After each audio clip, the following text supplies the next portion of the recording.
사울은 그가 죽임 당함을 마땅히 여기더라. 경건한 사람들이 스데반을 장사하고 위하여 크게 그날에 예루살렘에 있는 교회에 큰 박해가 있어 사도 외에는 다 유대와 사마리아에 있는 모든 땅으로 흩어지니라. 경건한 사람들이 스데반을 장사하고 위하여 크게 울더라. 사울이 교회를 찬멸할새 각 집에 들어가 남녀를 끌어다가 옥에 넘기니라. 그 흩어진 사람들이 두루 다니며 복음의 말씀을 전할세.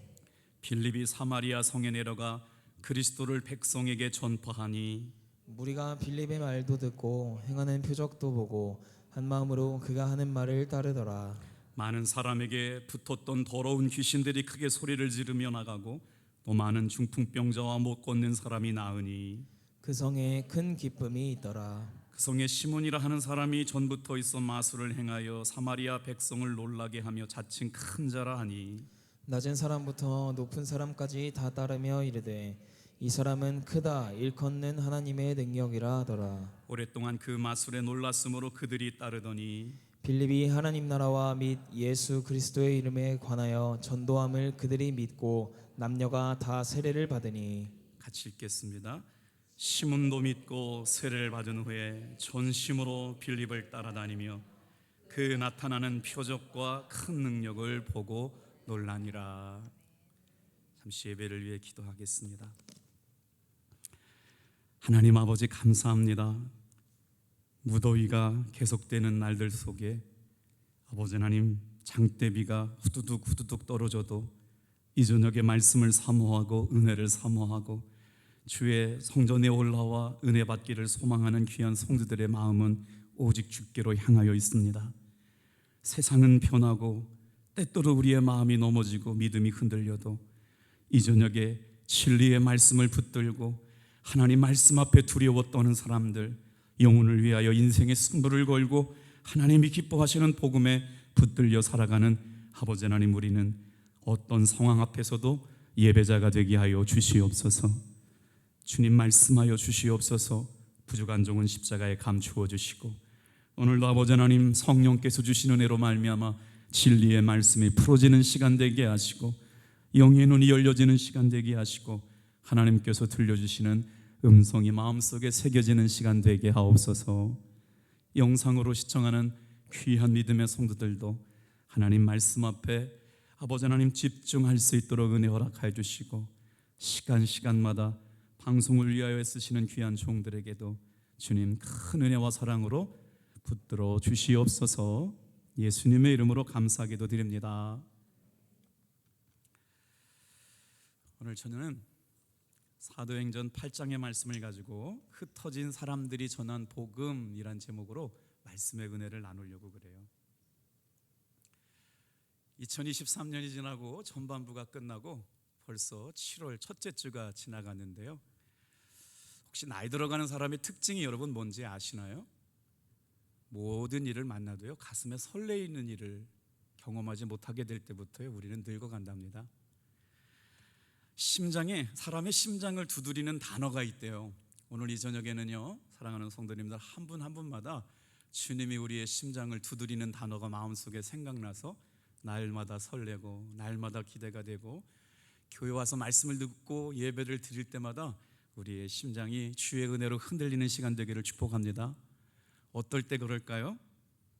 열정, 혁신, 신뢰, 도전, 행복, 이런 단어가요 사람의 마음을 흔들어 놓고 심장을 뛰게 만든답니다. 오늘 저는 하나님께서 주신 은혜 때문에 갑자기 막 기뻐지기 시작했어요. 하나님 어떤 일을 행하실까, 어떻게 일하실까, 어떻게 도우실까. 선하고 아름다운 사람들이 모이는 교회를 통해서 담장을 넘어가기를 기도했는데요, 정말 뜻밖의 하나님께서 기도의 제목을 주셨는데 마음에 품고 기도하는 일들이 어떻게 이루어질지 준비가 되면 여러분과 함께 나누도록 하겠습니다. 매주 화요일마다 우리 교육자들이 주일 예배를 평가하고 한 주간 예배 사역을 이렇게 계획하고 기도하는 시간이 답동교회 교육자회의가 화요일 날 오전 9시에 있거든. 9시 반에 있는데 전반부에 저희 교회 성도님들이 어떻게 이제 이사를 갔거나 아니면 새롭게 전입했거나 이런 거 데이터베이스를 했거든요. 그러면서 아주 중요한 자료를 데이터 업데이트를 했어요. 뭐냐면 대한민국 사람들의 평균 나이가 43.3세랍니다. 질문: 탑동교회 성도들의 평균 나이는 몇 세일까요? 믿음대로 될지어다. 그럼 평균 나이는 어떻게 구하냐? 네이버 박사한테 물어봤더니요, 전 교인 수의 나이 총합을 전 교인의 뭘로 나눴죠? 총 교인 수로 나누면 탑동교회 평균 연령이 나온대요. 그래가지고요, 값을 구했거든요. 37.3세. 와우. 93세 성도님들부터 갓 태어난 어린아이들까지 다 나이를 계산해 가지고요, 밑에 총 교인 수로 나눴더니 37.3세래요. 대한민국 평균 연령이 43.5세라고 하니까 저희 교회가 한참 더 젊은 교회입니다. 지난 일부 예배 때, 지난 주일 일부 예배 때 우리 유치부 부장 선생님이 대표 기도를 맡으셨는데, 아이들을 생각하면서 여름 사역을 위하면서 눈물로 기도하는데요, 저도 마음이 뭉클해졌더라고요. 야, 그래, 참 소망이 있다. 우리 교회 학교 유치부 선생님이 저렇게 눈물로 기도하는데 이번 교회 학교 어린이 여름 수련회가 얼마나 은혜 많이 받을까. 여러분, 오늘 이제 여름 사역이 시작되는데 아이들의 영혼을 위해서 함께 계속 기도해 주시기를 주님의 이름으로 축복합니다. 미성년자였던 고등학교 3학년 신분으로 사업자 등록증을 가지고 사업을 한 분이 계시는데요, 무엇보다 CC로 변하는 닭값의 시세에 영향을 받지 않으려고 안정적인 기업이 되려면 원가를 낮춰야 했답니다. 그래서 가장 먼저 중요하게 생각한 것이 닭의 사료를 직접 만들고 통합 경영을 하면서 1986년 식품 회사를 만들었는데, 이분이 누굴까요? 사진 한번 띄워주세요. 회사 앞에 저게 이렇게 기념물로 써 있네요. 하림의 김홍국이라고 하는 회장님 이야기예요. 국내 최초의 공장, 축산업 공장이었는데요, 하림은 농장과 농장의 유통을 함께 시작한 회사랍니다. 사업이 얼마나 잘 됐는지 1997년에 코스닥에 상장되어 가지고요, 천문학적인 부를 누리게 되고, 잘 개념이 없으실 것 같아서 설명해 드려볼게요. 하루에 닭하고 돼지 이런 고기를 200톤 정도 유통을 한답니다. 모르겠어요, 저도 200톤이 얼마나 되는 건지. 그런데 엄청난 양인데요, 이렇게 승승장구해 가지고요, 부족함이 한 개도 없을 것 같은 권사님 안수 집사님의 삶에 어느 날 갑자기 큰 위기가 닥쳐왔어요. 인생의 고난은요, 점차적으로 어려운 일이 생길 때도 있는가 하면요, 어느 날 갑자기 모든 것이 다 끝나버릴 것 같은 어려움이 찾아올 때도 있답니다. 바로 김흥국 회장, 하림의 김흥국 회장님의 삶은 하루아침에 모든 것들, 지금까지 일어났던 모든 것들이 송두리째 날아가 버리는 일이 생겨났어요. 어떤 일이 났냐면 하림 익산 공장에 대형 화재가 생겼는데, 전기 누전이에요. 누가 잘못한 것도 아니고 그냥 공장에서 전기 누전으로 건평 3만 제곱평방미터 공장이 하루아침에 다 불타버렸고, 건물 평수 9,171평이 하루 밤낮 사이에 다 불타 없어져 버렸는데, 그때 당시 한전에서 추산한 피해액이 무려 1,000억에 달한답니다. 하루아침에 다 없어져 버렸어요. 이 일이 김흥국 회장님의 안수 집사 때 일어난 일이랍니다. 조금 참고 계시다가 결론 때 그 이후의 이야기를 말씀드리고 말씀 맺을게요. 어느 날 갑자기 자기가 가지고 있는 것을 모든 것 빼앗긴 것 같은 모양으로 우리의 삶의 고난이 찾아올 때가 있는데요, 초대교회, 사도행전의 초대교회도 그와 같았습니다. 사도행전 8장 1절은 사울이 그가 죽임을 당함을 마땅히 여기더라 라는 말씀으로 시작돼요. 저희 말씀을 아침마다 읽고 있거든요. 새벽에 이제 새벽 기도할 때 말씀을 묵상하는데 저 말씀을 읽는데 마음이 좀 찡했어요. 야, 이 사울 나쁜 놈 같으니라고. 스데반 선교사가 죽었는데 그의 죽음을 마땅한 것으로 여기다니 말이에요. 어떻게 인간이 저럴 수가 있나, 뻔뻔하다. 진짜 우리 사도 바울 형님 맞나 막 이런 생각이 들었는데 성경은 그렇게 시작되고 있어요. 다 같이 한번 따라해 볼게요. 사울은 그가 죽임당함을 마땅히 여기더라. 초대교회 성도들은 사도행전 7장까지 어떤 역사를 이뤘어요? 여러분, 세상에 베드로 사도가 한번 설교하면 3,000명 5,000명이 회개하고 사도들이 그냥 예수님의 이름을 얹고 손만 기도해도 막 병자가 일어나는 역사 때문에 예루살렘 교회는 성경학자들이 2만 명 정도로 부흥하고 있었다는 거예요. 그런데 예루살렘 교회가 이렇게 부흥하고 나니까 더 특별한 일이 없었어요. 그냥 예루살렘 교회만 있으면 좋았거든요. 그런데 하나님께서 놀라운 일을 시작하세요. 초대교회였던 예루살렘 교회를 고난으로 흔들기 시작하십니다. 예수 믿으면 고난 없어야 되는 거 아닙니까? 오늘도 예배 시간에 설교 준비하고 이제 강단에 오려고 그러는데 우리 권사님 전화 왔어요. 목사님, 큰일 났어요. 내 아들이 뇌암에 걸렸대요. 어떻게 해요? 기도해 주세요. 정말 하루가 다르게 우리 성도님들 내 아픈 보고가 들어와요. 내일 또 수술하시는 분 계시고 우리 어린이도 아프고 말이에요. 매주마다 어렵습니다. 이것도 뭐 제가 할 수 있는 영역을 벗어나요. 암이래요, 뇌암이래요, 어렵대요. 그런데 여러분, 그렇기 때문에 이 밤에 우리가 기도해야 될 줄로 믿습니다. 사망아 너의 쓰는 것이 무엇이냐? 어느 날 갑자기 우리의 모든 것을 다 빼앗아 간다 하더라도 우리 흔들리지 않는 믿음으로 하나님 앞에 나아갔으면 좋겠어요. 이렇게 예루살렘 교회는 부족함이 없는 승승자고 있는 부흥의 역사가 일어나고 있었는데, 여러분 오늘 8장 3절부터 지난 우리가 말씀을 들었잖아요. 7장 54절부터 스데반의 순교로 인하여 초대교회의 놀라운 고난과 박해가 시작되었습니다. 자, 3절은 스데반이 장사되는 모습을 보여주고 있는데 그 사이에 어떤 일이 일어나느냐? 교회 전반의 박해가 확대되고 있습니다. 3절 같이 읽어보겠어요. 시작. 사울이 교회를 잔멸할세 각 집에 들어가 남녀를 끌어다가 옥에 넘기니라. 이때까지요 사도 바울은 예수를 몰랐습니다. 자기가 하는 일이 하나님을 위한 일이라고 알았어요. 예수 믿는 사람들을 때리고 옥에 가두고 잡아 죽이고 돌로 던지는 자리에 서 있었고, 초대교회 첫 순교자 스데반의 죽음을 당연한 것으로 여겼던 사울이 그 자리에 있었습니다.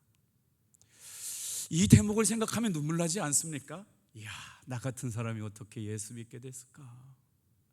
허물 많고 죄 많은 내가 예수 믿으라고 주일날 선물 보낸 분한테 그날 간다고 그랬는데요, 계속 목회 일정이 있어가지고 못 갔다가 오늘 너무 감사해가지고요 찾아갔어요.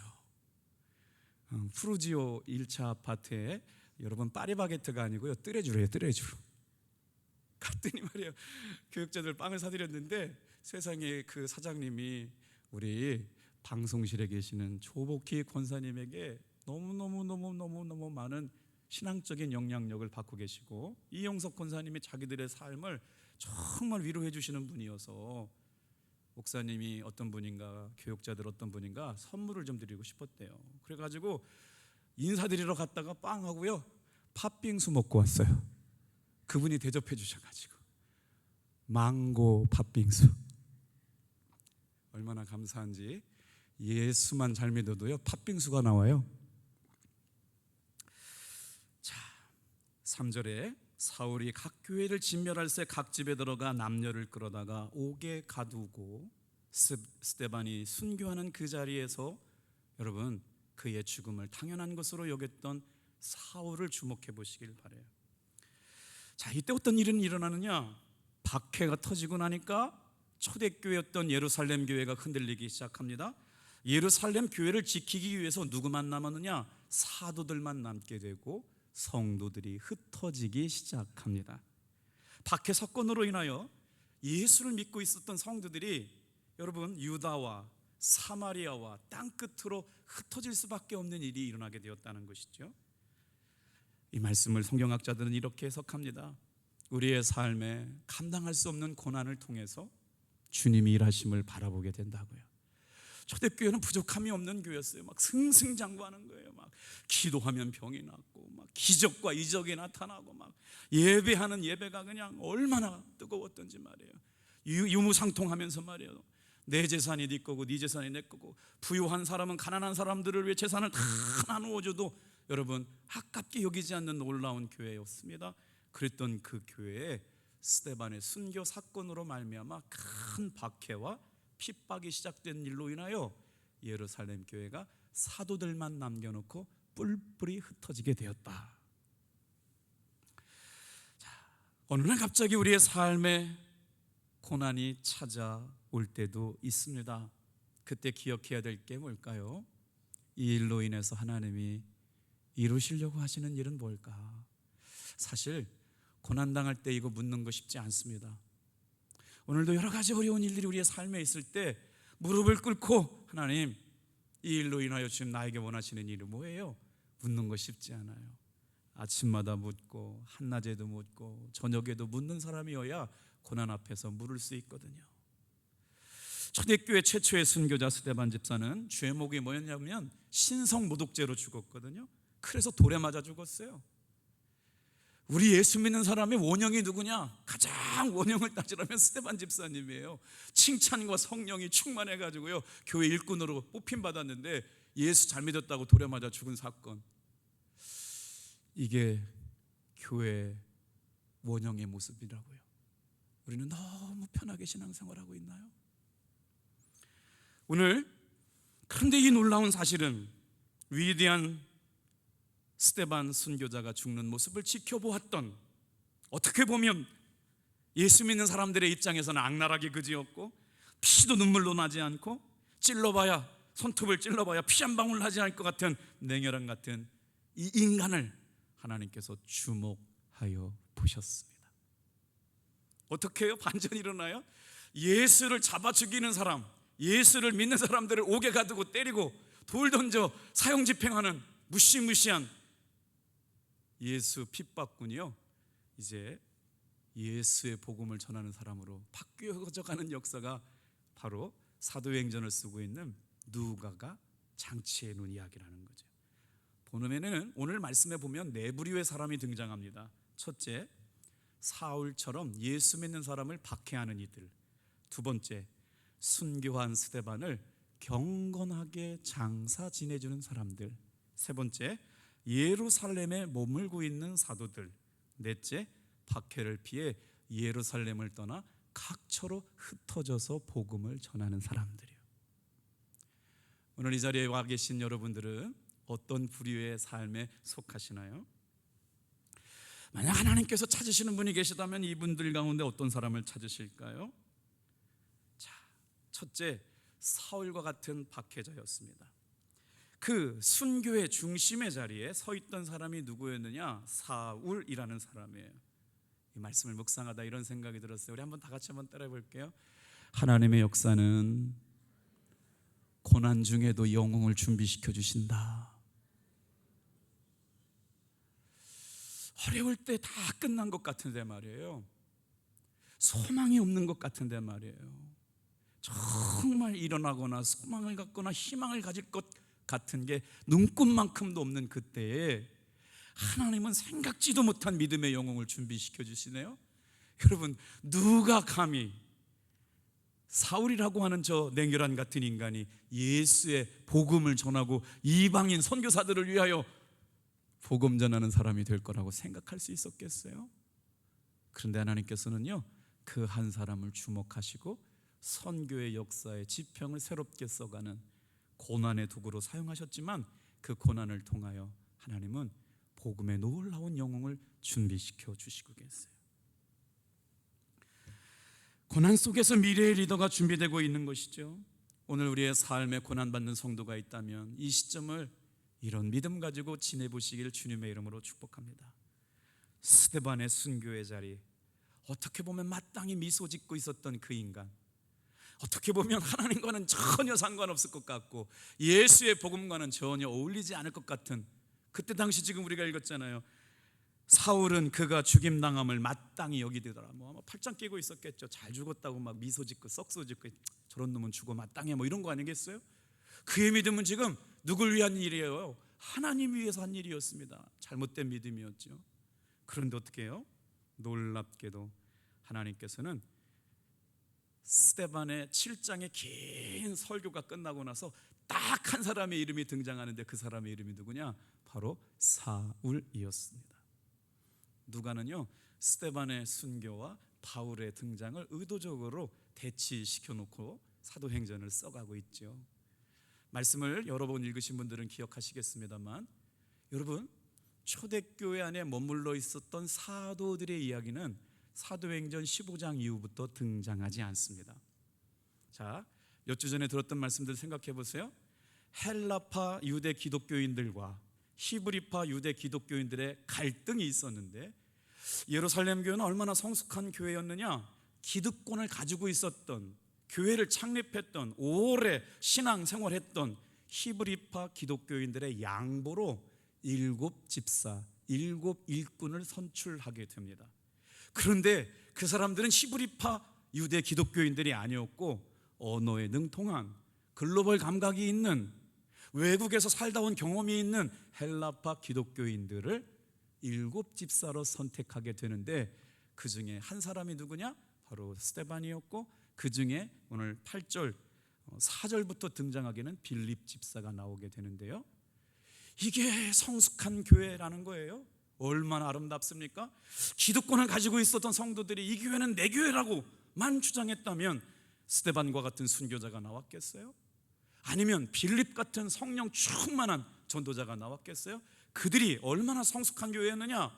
새로 들어온 사람들을 포용할 수 있는 넉넉한 자기 포기와 자기 부인이 있었기에 새롭게 교회에 정착하게 된 헬라파 기독교인들이 마음 놓고 복음을 전하고 선교하는 일들의 주인공으로 등장하는 이야기가 사도행전 15장부터 펼쳐져 나가는데, 여러분, 예루살렘 교회에 머물렀던 사도들의 이야기는요, 이제 14절까지만 등장하고, 선교의 역사, 전도의 역사는요, 헬라파 유대 기독교인들의 이름으로 넘어가게 됩니다.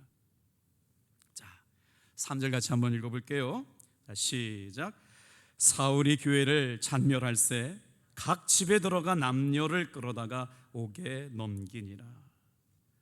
이 진멸하다라고 하는 단어가, 여러분, 메가박스라고 하는 단어 들으셨죠? 오늘 헬라어 원문을 보니까 메가라고 하는 건 10배가 아니고요, 100배의 고난을 쓸 때 메가. 성도들이 이 고난을 받았다라고 하는, 진멸하다라고 하는 단어가 리마오 노마이라고 하는 단어인데, 얼마나 어려움을 당했냐면 멧돼지가 포도원을 짓밟아가지고 온통 쑥대밭을 만들어 놓은 상태가 진멸한 거예요. 이 일을 통해서 하나님은요, 사도 바울을 주의 종 삼으시는 도구로 삼으시는데요, 사울은 하나님을 잘못 믿었어요. 예수를 몰랐어요. 그래서 교인들을 핍박했습니다. 그 믿음이 잘못됐기 때문에 하나님의 영광을 위한 일이 결국 성도들을 죽이는 일이 되었어요. 하나님께서는 이 핍박자를 주목하시고 이제 사도행전 9장에서 이를 회심시키셔서 이방인의 사도로 거듭나게 만드십니다. 박해자였던 사람을 오히려 증인으로 사용하시는 하나님의 놀라운 은혜가 시작되는 것이죠. 자, 사도 바울이요, 자신이 은혜 받고 회개한 다음에 이렇게 고백합니다. 디모데전서 1장 13절 14절 말씀은 우리 한번 같이 한번 읽어볼게요. 시작. 내가 전에는 비방자요 박해자요 폭행자였으나 도리어 긍휼을 입은 것은 내가 믿지 아니할 때 알지 못하고 행하였습니다. 우리 주의 은혜가 그리스도 예수 안에 있고 믿음과 사랑과 함께 넘치도록 풍성하였도다. 지난날 내가 비방했습니다. 복음을 박해했습니다. 복음을 믿는 사람들을 폭행했습니다. 긍휼을 입은 사람들을 내가 미워했던 일은 예수를 믿지 않았던 때 일입니다. 내가 하나님을 제대로 알지 못했던 일입니다. 저는 이런 말씀 읽을 때마다 가슴이 찡해지고 눈물이 나요. 잘못 살았던 것이요, 부족했던 것이요, 하나님 앞에 철저하게 무너진 거예요. 우리 14절 말씀은 다시 한번 읽어볼게요. 감동스럽지 않아요? 시작. 우리 주의 은혜가 그리스도 예수 안에 있는 믿음과 사랑과 함께 넘치도록 풍성하였도다. 오늘 이 저녁에 여러분, 사람 때문에 낙심당하고 관계 때문에 어려움 당하고 형편 때문에 힘들고 애도 써보고 힘도 써봤지만 잘 안 되는 문제 앞에서 왜 우리가 이 저녁에 나와 말씀 붙잡고 살아가느냐? 주님의 은혜, 우리 주의 은혜가 그리스도 예수 안에 있는, 다 같이 한번 고백해 볼까요? 믿음과 사랑과 함께 넘치도록 풍성하였도다. 사도 베드로가 고난당하면서요, 성도들을 위하여 뭐라고 위로했냐면 이렇게 위로했어요. 너희가 당하는 불과 같은 불시험을 당하지 마. 예수 믿고 산다고 하면서 고난이 없다면 얼마나 좋을까요? 눈물 없다면 얼마나 좋을까요? 사도 베드로는 알고 있었기에 이렇게 위로했대요. 너희가 당하는 불시험을 당하지 마. 교회 안에서나 신앙생활 하면서 인생을 살아갈 때 내 힘 가지고 도저히 안 되는 불시험을 당하는 일이 있거든요. 이 일로 인하여 주님 앞에 납작 엎드려서 주님만 나의 왕이시라고 고백할 때 피할 길을 열어주실 줄로 믿습니다. 그게 새벽기도 아닐까요? 그게 자녀를 위한 기도 아닐까요? 그게 예수 믿는 사람들이 해야 될 기도 아닐까요? 우리는 어디서 위로받지요? 우리는 어디서 힘을 얻게 되죠? 오늘 인생 가운데 내가 감당할 수 없는 일들이 수도 없이 많이 일어나요. 오늘 그래서 하나님께서 사용하시고 관심 갖고 찾으시는 사람들이 있다는 거예요. 자, 두 번째 누가 필요했느냐? 여러분, 오늘 8장의 말씀에는 경건한 사람들이 등장합니다. 2절 같이 한번 읽어볼게요. 시작. 경건한 사람들이 스데반을 장사하고 위하여 크게 울더라. 제가 이 말씀을 굉장히 어렵게 해석했어요. 그 예수 믿는 사람들이 경건한 사람 아니었나? 그랬더니 성경학자들은 이걸 경건한 사람을 예수 믿는 사람들 아니라고 해석을 했더라고요. 이때 당시에 유대 관습에는 사람이 죽은 사람을 위하여 울 수 있는데 울지 말아야 할 때가 있어요. 누가 신성 모독죄와 같이 죄인이 죽었을 때는 울지 못하는 게 관습이었대요. 근데 지금 스데반은 죄목이 뭐였냐면 신성 모독죄로 돌에 맞아 죽었거든요. 그러니까 이 사람들의 율법과 관습에 따라서는 울면 안 되는 거였는데요, 경건한 사람들이 스데반의 장사 지내는 걸 보고 울었다. 이 말은 뭐냐면 그것을 지켜보았던 유대인들이 울었다는 거예요. 전제 조건이 붙어요. 예수와 상관없었던 사람들이에요. 자, 여기서 울었다는 말은 가슴을 치며 애통하며 진심으로 안타까워했다는 거 있죠. 관습은 무시했어요. 가슴을 치며 대성통곡했다는 건 뭐냐면 자기들이 우는 행위 때문에 어떤 불이익을 당해도 개의치 않겠다고 울겠다는 것이에요. 사내들인 공의에서 저같이 훌륭한 스데반을 죽인 건 잘못 결정했다는 거예요. 그래서 함께 누구보다도 용감하고 정의롭게 사내들인 공의의 결정에 반감을 드러낸 유대인들이 함께 울었다는 겁니다. 그렇지만 여러분, 아무리 공의롭고 아무리 선해도 예수의 영이 함께하지 않은 사람들은요, 여러분, 그 사람들은 그리스도인이 될 수가 없어요. 성령이 없으면 아무리 정의의 이름으로 외친다고 해도 그 일은 하나님이 하시는 일이 될 수가 없습니다. 그래서 우리는 정치를 위해서 기도해야 되고요, 교회의 평안을 위해서 기도해야 되고, 끊임없이 부르심을 받은 성도들이 합력하여 선을 이루는 교회가 되기를 위하여 기도해야 될 줄로 믿습니다. 자, 여기서 이제 주목해야 될 사건 하나를 볼게요. 왜 하나님께서는 그렇게 성령에 충만한 예루살렘 교회가 막 부흥하고 기적이 일어나고 치유가 나타날 때 스데반을 죽게 하셨을까? 이 말씀을 해석하고 말씀을 마칠 거거든요. 이제 세 번째 중요한 사람들이 나옵니다. 다 같이 한번 따라해 볼게요. 흩어져 복음을 전한 사람들. 오늘 저는 이 말씀을 준비하면서 그래도 감사해요. 이렇게 더운데 수요 예배 많이들 나오셨네요. 2층에도 많이 계시고. 하나님께서 세우신 위대한 고난의 땅, 박해와 핍박이 시작되었을 때 세우신 사람이 사도 바울 같은 사람이어야 한다면 저 같은 사람은 소망이 없을 것 같아요. 예수님을 인격적으로 만났지 않습니까? 예수님의 음성을 직접 만나본 사람인데 그런 경험 없는 사람은 예수 어떻게 믿어요? 그런데 말씀을 묵상하다 위로가 되고 힘이 들었어요. 힘이 됐어요. 여러분, 하나님은 고난과 박해로 위대한 사도 바울만 준비시킨 게 아니라 예루살렘 교회 모든 성도들이 흩어져 전도하고 복음 전하는 일에 부름 받으신 줄로 믿으세요. 오늘 프리지오 아파트 뜨레주로 신방하면서 우리 교역자들이 이런 생각했어요. 그분이 왜 저에게 선물을 보냈을까요? 목사님 자랑 많이 했대요. 우리 교회 자랑 많이 했대요. 성도님들이 이쪽 저쪽에서 우리 교회 성도님들이 우리 교회 자랑하고 우리 장로님들 자랑하고 우리 교회 자랑하고 목사님 자랑했으니까 저도 덤으로 이렇게 빵도 얻어먹고 사탕도 얻어먹고 그러잖아요. 근데 그게 기쁜 거예요. 열심히 미용실에서 원장님이 전도하고 길 위에 서서 우리 김희상 목사님과 선생님들이 그 무더운 데 가가지고 애들 매주마다 만나고 있고, 우리 청년들에게 제가 남 목사님께 부탁을 했어요. 내가 시켜서 전도하는 거라면 조금 쉬었다 해라. 더우니까. 내가 미안하다 진짜. 예수 믿는 청년으로 살아가는데 내가 매주마다 전도 나가는 너희들한테 미안하다. 그래가지고요 전도 그만 나가라고 그랬어요. 제가 진짜로. 그랬더니 우리 청년들이 뭐라고 했냐면요, 목사님 진짜 전도 행복해서 하는 거예요. 10명 좀 넘었었거든요. 12명 했는데 점점점 줄어가지고 이제 요즘 3명 4명이 나가요. 애처로워요. 직장 갔다가 와가지고 그 시간에 막 가는데 매주 금요일마다 나가는데 그 애들이 얼마나 귀하고 멋있는지 모르겠어요. 그래서 더우니까 좀 쉬었다 그랬더니 우리 하나도 안 힘들다고, 비 오는 날도 나가고 막 끝까지 가겠다고. 우리 탑동교회 청년들 멋지다. 자, 그래서 어떻게 역사가 일어났어요? 자, 4절 말씀 같이 한번 읽어볼게요.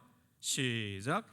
그 흩어진 사람들이 두루 다니며 복음의 말씀을 전할세. 이해하시겠죠? 여러분, 예수의 이름을 말하면 잡혀가요. 예수님이 주님이라고 하면 핍박받아요. 매 맞아요. 감옥 갇히고 옥에 갇히고 사자밥되고 다 죽어요. 그런데 오히려 흩어져서 복음을 전하는 사람들이 많아지기 시작했다. 이게 복음의 능력 아니겠습니까? 삶의 형편은 어려운데, 예수 믿기는 팍팍한데. 지난 주일날 재정부장님이 오셔가지고요, 작년보다 맥추감사절 헌금이 이만큼 많이 나왔다고 그래요. 전심으로 하나님 앞에 첫 열매를 드리겠다는 믿음의 고백들이 많으셨던 거죠. 그런데 말입니다, 그 흩어진 사람들이 두루 다니며 복음의 말씀을 전할세. 여기에 은혜가 있지 않습니까?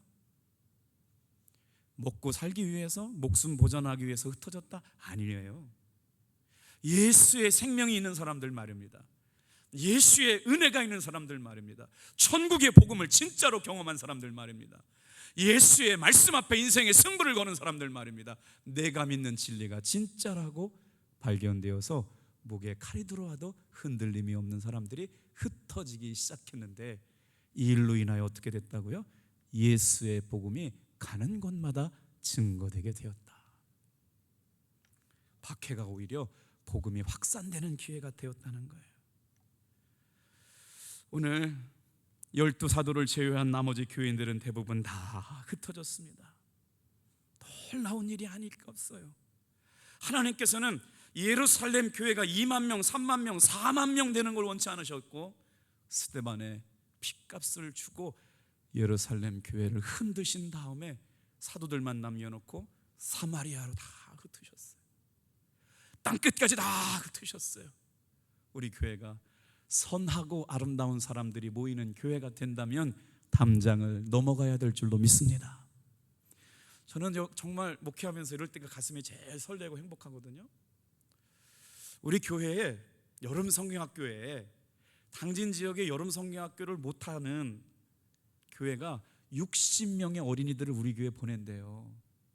가까운 교회에 이 말씀하면 또 서운하실 수가 있으니까, 가까운 교회 담임 목사님이 교회 학교 어린이를 예배를 못 드리게 되는데, 차마 우리 교회 예배를 드리고 싶게 아들 딸들을 보내고 싶은데 못 보내고 있다는 거예요. 탑동교회 교회학교가 잘한다니까 우리 아들 딸을 탑동교회로 보내고 싶은데 차마 목사라 그걸 못하겠다고 얘기하시는데, 그래도 이번에는 지방에서 공식적으로 우리 교회가 여러분 도와야 될 줄로 믿습니다. 섬겨야 될 줄로 믿습니다. 여러분, 섬길 수 있는 기회는요, 하나님이 우리에게 주시는 축복의 기회라고 저는 분명히 믿어요. 얼마나 감사해요. 우리 교회 교회학교 어린이들이 100명 모이는데 이제 거기서 60명 오는데, 충청연회에서도 몇 명 모이면 200명 정도 교회학교 어린이들이 여름 사역이 시작될 수 있어요. 잘 섬길 수 있도록 기도해 주시길 바랍니다. 자, 바로 이렇게 흩어진 사람들을 통해서 예루살렘에 머물렀던 복음이 사마리아와 땅끝까지 확산되었는데요, 이 말씀이 어디랑 연결되냐면요, 사도행전 11장 말씀 19절, 20절, 21절과 연결돼요. 같이 한번 읽어볼게요. 시작. 스데반에게, 이걸 새 번역 성경으로 읽어드릴게요. 조금 이제 다른 버전으로 읽어보면 뉘앙스가 달라요. 은혜가 더 될 수 있어서 여러분 성경 보셔도 되지만 지금 보여드리는 버전은 새 번역 버전이에요. 시작. 스데반에게 가해진 박해 때문에 흩어진 사람들이 베니게와 키프로스와 안디옥까지 가서 유다 사람들에게만 말씀을 전하였다. 그런데 그들 가운데는 키프로스 사람과 구레네 사람 몇이 있었는데, 그들이 안디옥에 이르러서는 그리스 사람에게도 말을 하여 주 예수를 전하였다.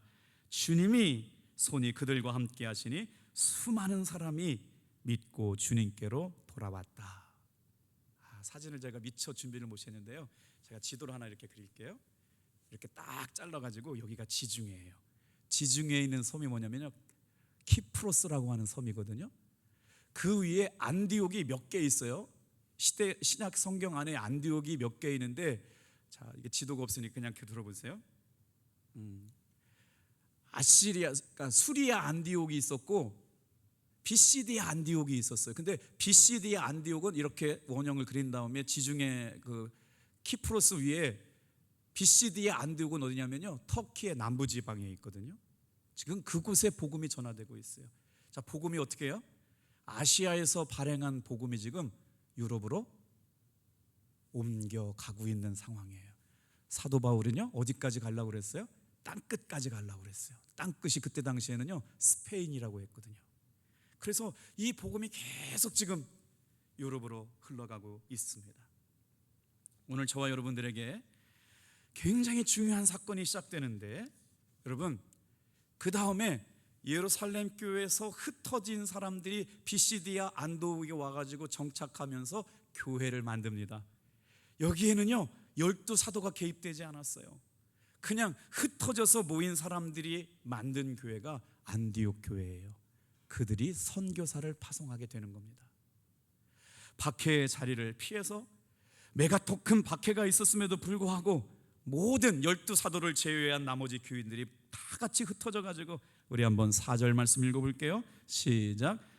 그 흩어진 사람들이 두루 다니며 복음의 말씀을 전할 때, 자, 헬라파 유대 그리스도인들이 히브리파 유대 그리스도인들이 교회 안에 사역이 중첩돼서 사도들은 말씀과 기도하는 일에 전무하도록 일할 집사님들을 뽑았거든요.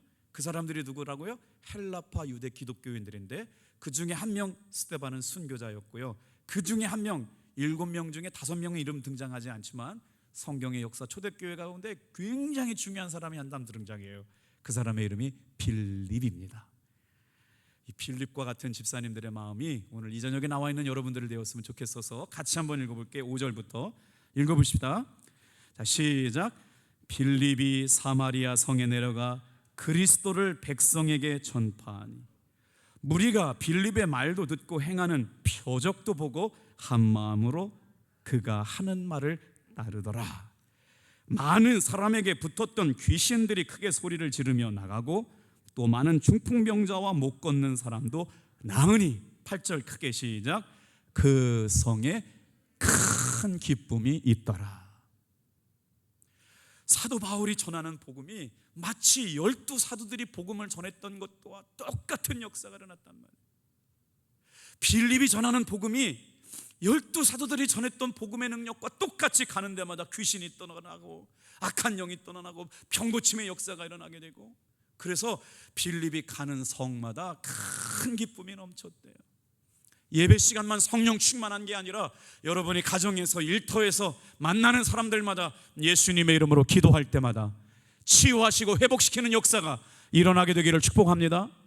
속회 안에서 이런 역사가 일어나기를 축복합니다. 흩어져서 복음을 전했던 사람들의 역사를 인하여 사도행전 교회는 점점 더 많은 지역에, 이방인 지역을 향하여 복음이 증거되게 되었다는 것이죠. 그래서 선교 역사 가운데 가장 중요한 호칭을 받게 되는 교회가 있어요. 안디옥 교회예요. 이 사람들이 무슨 말 별칭을 지어주느냐? 안디옥에 살고 있는 그리스도인들을 향하여 이웃들이 저 사람들은 예수 믿는 사람들이네. 안디옥에서 예수 믿는 사람들에게 별명을 붙여줘요. 그리스도인, 예수에게 속한 사람, 예수를 닮은 사람이라고. 안디옥에 유명하지도 않은, 별로 주목받지는 못했지만 박해로 인하여 흩어진 사람들이 안디옥에 정착하여 만든 교회가 안디옥 교회인데요, 그때부터 이방 선교사가 바나바와 바울과 실라가 복음을 가지고 여러분 유럽으로 향하는 날 놀라운 복음의 선교가 시작되는 줄로 믿습니다. 오늘 저와 여러분의 삶에 이 풍성한 은혜와 사랑이 넘쳐나기를 축복합니다. 이제 아까 시작할 때 하림 회장님이 안수 집사였을 때 그렇게 열심히 예수를 믿었는데요, 공장이 다 불탔대잖아요. 그때부터 그 안수 집사님이 하림 회사 회장님 사무실에다가 찬송가 한 절을 붙여놓고 늘 기도하고 묵상했답니다. 이 풍랑 인하여 더 빨리 갑니다. 한 구절을 찬송가 373장 그 줄 중에 한 구절, 이 풍랑 인하여 더 빨리 갑니다. 고요한 바다라는 찬양이거든요. 고요한 바다로 저 천국에 행할 때 주 내게 순풍 주시니 참 감사합니다. 2절 해볼까요? 큰 물결 일어나 나 쉬지 못하나 이 풍랑으로 인하여 더 빨리 갑니다. 내 걱정 근심을 쉬옵게 하시고 내 걱정 근심은 쉬옵게 하시고 내 주여 얻은 영혼을 곧 밝게